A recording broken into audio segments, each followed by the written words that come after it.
Day computer issues from a cybersecurity event just continue to plague Jacksonville Beach. Operations still being impacted tonight, 1 week after the so-called event was disclosed.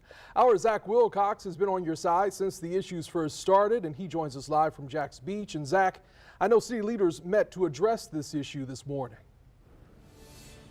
Yeah, Anthony, here we are with a new work week, but the same computer issues going on in Jacksonville Beach. They did have a meeting this morning. However, they did not provide any updates to us coming out of that meeting after I asked for them. We do know that around town, you can certainly see that there are still impacts being felt by the amount of signs that are up in windows at different city buildings, letting folks know that things are not totally back to normal just yet in Jacksonville Beach.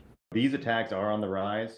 They've been on the rise really ever since COVID. Tyler Chansey with the Scarlet Group works with municipalities in Northeast Florida to prepare them against cyber attacks. He says cities and counties are particularly targeted because of the amount of data they have on file. The data is very sensitive with any organization, any state, local, federal organization, and so people are trying to figure out ways to counter this. I asked a spokesperson with the City of Jacksonville Beach if the city was the victim of a ransomware attack. He said, quote, "Our investigation is ongoing. We are currently working to determine the nature and scope of the issues." Chansey says that ransomware became such an issue within governments in Florida, state lawmakers passed a couple of bills requiring municipalities to report the issue within 12 hours, along with a summary of the facts and severity level. Perhaps the biggest policy change came in 2022, when a bill banned municipalities from paying the ransom.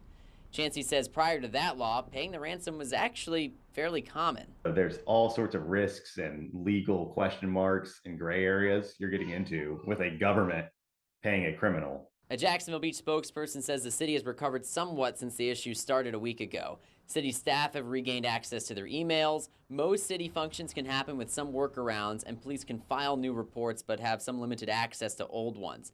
Chansey says getting services back online usually takes a week or so, but recovering data can take months. Events like this just really highlight the importance of a proper recovery plan.